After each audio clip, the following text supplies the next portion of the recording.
আর্থিক টানাপোড়েন আর ডলার সংকটে গত ৩ বছর ধরেই দেখা যায় পর্যাপ্ত জ্বালানির অভাবে সর্বোচ্চ চাহিদার সময়েও বন্ধ রাখতে হচ্ছে উল্লেখযোগ্য সংখ্যক বিদ্যুৎ কেন্দ্র। ফলে গরমের সময় সইতে হয় তীব্র লোডশেডিং।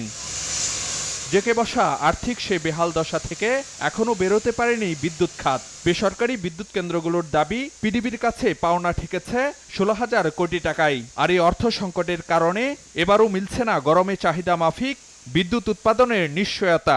Definitely concerning. আমরা যে তেল ইম্পোর্টটা করবো কখন থেকে করবো, আমরা 6 মাসে অলরেডি পেন্ডিং আছে।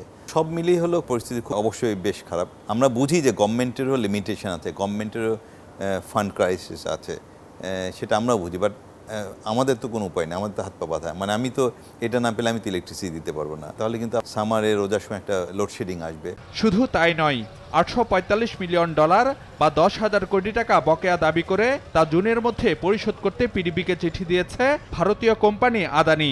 নতুবা গুনতে হবে জরিমানা। একই অঙ্কের টাকা পায় পায়রা, রামপাল, মাতারবাড়ির মতো বড় বিদ্যুৎ কেন্দ্রগুলো। এছাড়া গ্যাসের মূল্য বাবদ পেট্রোবাংলার পাওনা ৭,০০০ কোটি টাকার বেশি। সব মিলিয়ে অন্তত ৪৩,০০০ কোটি টাকার দেনায় জর্জরিত সরকারি বিদ্যুৎ প্রতিষ্ঠান পিডিবি।